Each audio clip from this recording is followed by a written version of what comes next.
14 minutes before the top of the hour, the Libertarian Party nominating former New Mexico Governor Gary Johnson as its presidential candidate for the second time. In 2012, Johnson barely got 1% of the popular vote, but a recent poll shows 10% of voters now prefer him as their pick for president. So could he actually be a deciding factor in 2016? Let's ask him. Libertarian Party presidential nominee Gary Johnson. Good morning. Good morning, sir. Good morning. Thanks for having me on this morning. So, Governor Johnson, I live down in Washington.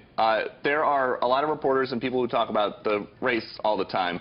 You're known, the most famous position that you have is that you want to legalize pot. Do you think that that's why you got 10% this time? Oh, no way. Look, I'm fiscally conservative. I'm the small government guy. If you want small government, I've really got a proven record. And Bill Weld was also nominated this weekend as my vice presidential candidate. So we are two governors that have served in heavily blue states as Republicans. So we're small government guys, but we're also socially liberal. And I think that's the makeup of most people in this country. And I think the Libertarian Party actually represents most people in this country, but they just don't know that they're libertarian. This is going to be a race to watch, because take a look at this new Fox News poll, as we just mentioned, 2016 presidential voter preference. You now with 10%, Donald Trump 42, 39 for Hillary Clinton. And, of course, we've been talking about the unfavorables among Donald Trump and Hillary Clinton.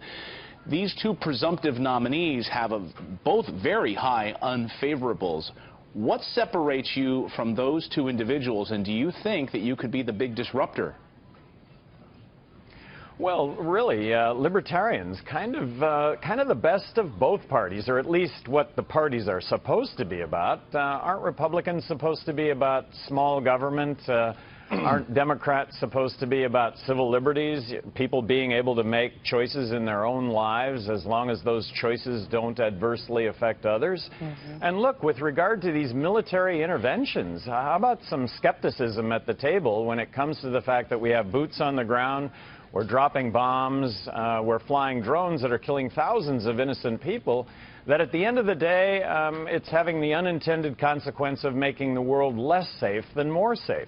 You know what? We've got 69 treaties with foreign countries where we are obligated to defend their borders, and these are treaties that were not negotiated by Congress. They were negotiated by the president and the military.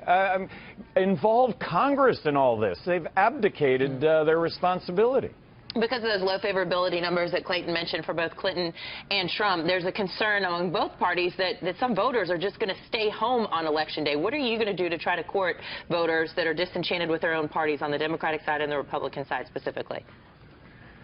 Well, to court is just being able to be in the polls. I mean, it's really a self-fulfilling prophecy. You point out a poll where I'm at 10%, but guess what? There have been 40 other polls where my name hasn't appeared.